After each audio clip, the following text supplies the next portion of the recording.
Hey guys, how you doing? It's really good to be back again. This is another week, another day.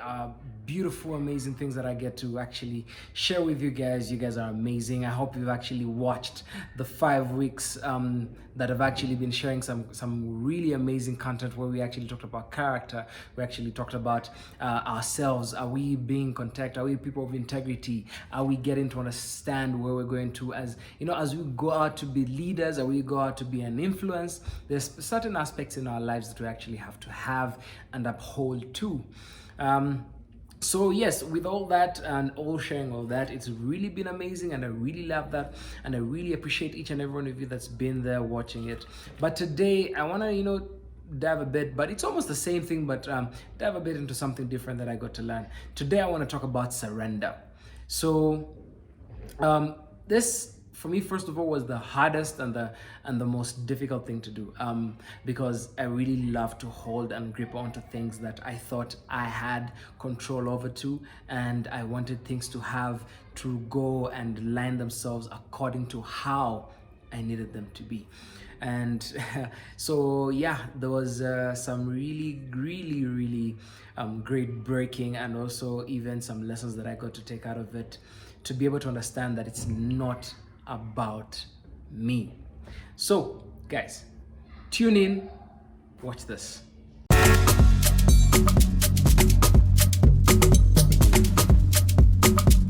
What's up people, how you doing?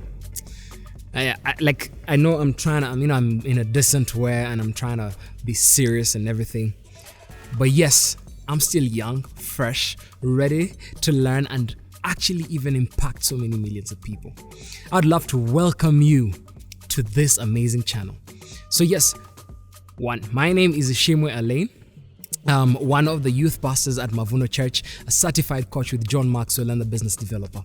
So as you get to join me, I'd love you actually to just hit the subscribe button, hit the notification bell so that you can know every time a new video comes up. So I'll be talking about some leadership foundations and skills that I've got to learn over the years, even with impact that it has had over my life, and I believe it actually will help you as well. But guess what? As well, I will be sharing some of my little life experiences in who I am with my faith and how it's helped me with my leadership journey until where I am today. Times in life I actually used to be on the court shooting hoops, thinking that was the best way to influence people, until I got to learn I could still put on and dress nicely and speak the word and add value to someone's life. So join me as we make impact and add value to people's lives. I hope to see you in the many more. Thank you very much.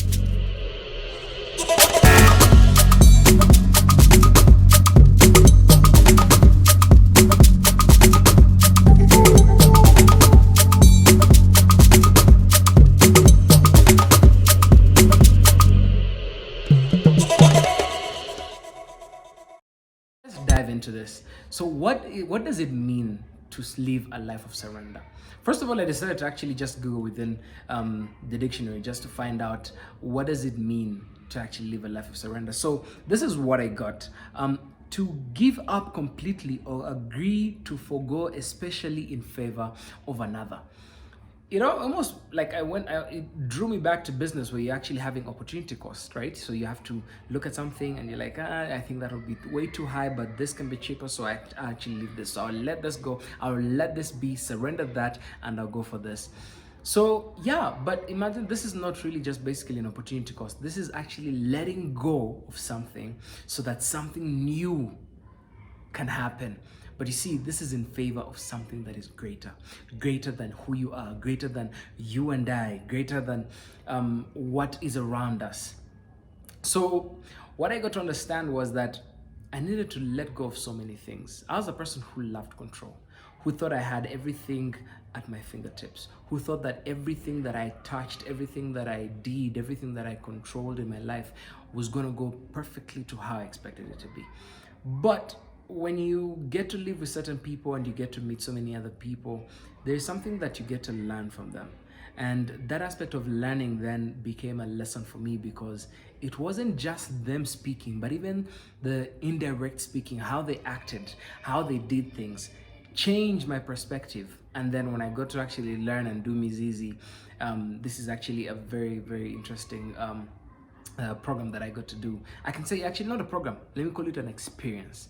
It was an experience that I got to do, and I got to learn that God will speak in many different ways. And even these different ways can be through people, can be through you reading the word, the nature, the surroundings around you, or even the circumstances that you're having in your life. And so that's exactly what happened to me. People spoke to me even without having to actually directly speak to me. And that changed the way I thought. So me being a person who loved to have everything under control, who loved to hold on to everything, be a hoarder, be someone who said it has to go according to my plan, that changed drastically when I met so many different people. First of all, the friends that I got to meet, that was one. And then also my girlfriend, actually my fiancée. Let me be corrected on that. I don't want to have a problem. Yes, my fiancée actually is the one who also changed a lot of things that I got to understand. So one was, when I got to read even more, is this: when you submit yourself to God, we're able, this is something I'm going to tell you in James 4:7, resist the devil and he will flee from you. Imagine that. When you're able to submit to God, when you're not able to submit to this world or to yourself or to the people around you or to your role model, when you submit to God, there is a grace and the strength that he gives you, that when the devil comes upon you, you're able to resist, you're able to have the strength to say no, and the devil will flee from you. Now, that was something I got to learn because I was in a world full of sin. In a place where I just love drinking alcohol, drugs, masturbation, pornography. All these things are coming after me because I used to live in a life where I think, I'm my own man, I don't need anything else, right? But you see, the thing is, the first thing that happened was when I got to submit myself to God, really dedicate my life to God, leave it up to him, live in his own will and standards, then even I was able to resist most of these things that the world kept trying to pull or push towards me so that I can actually dive into them.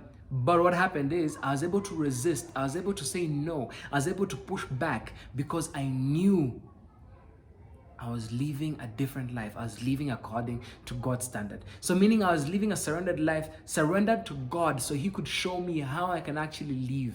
You see that way where you say, train a child up in the right way so that when they get older, they will never depart from it. Put them on a path that they will never depart from.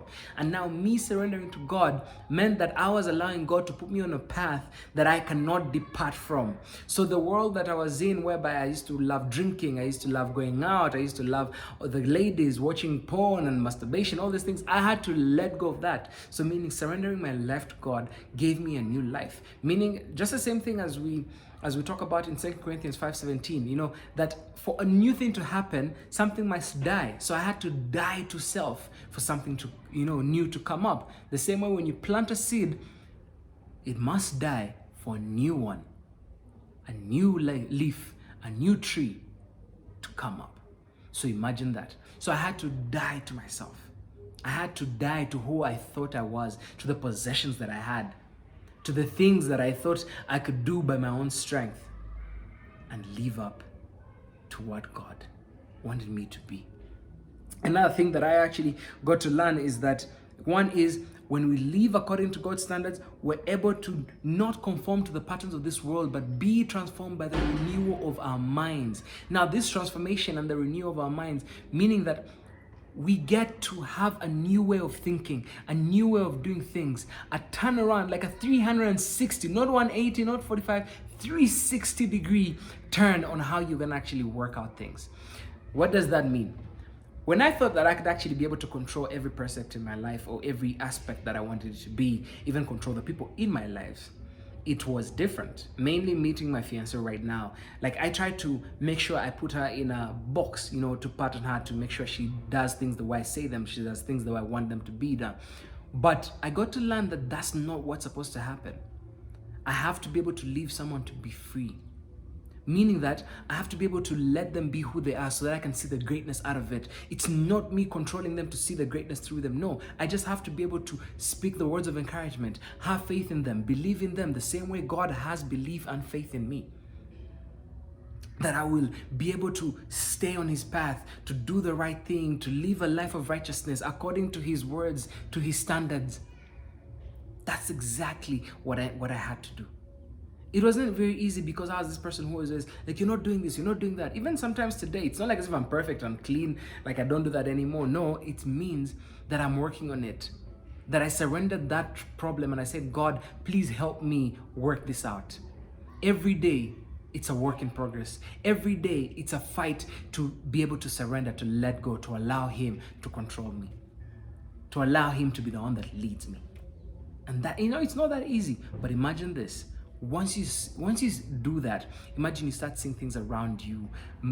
It's like a magical kind of thing. They actually start to fall into place. You see the beauty of what people can do. You see the beauty of what others are able to do. You see the beauty of what you yourself you're able to do, because you're able to let people be who they are and see the greatness that they behold, because Christ created them for greatness.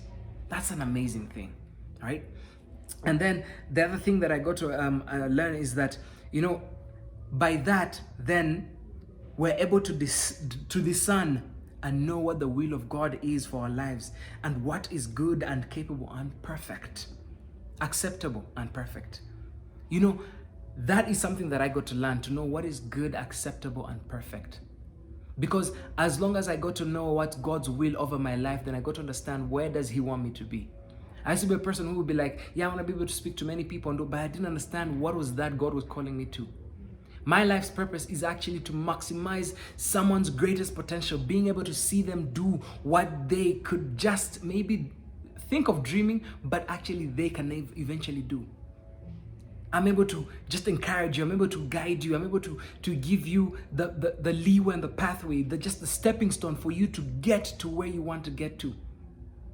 Because God has given me that as my life's purpose, to go out and reach to many people and encourage them and give them the zeal, the strength, the ideas, but not based on my standards, based on you, because I just ask the right questions for you to come up with the best solutions for yourselves. That's exactly what I am on this purpose. I'm on this earth for. That is my purpose. So be able to just talk to you and just even understand that you can actually do exceedingly abundantly above what I could ever even imagine.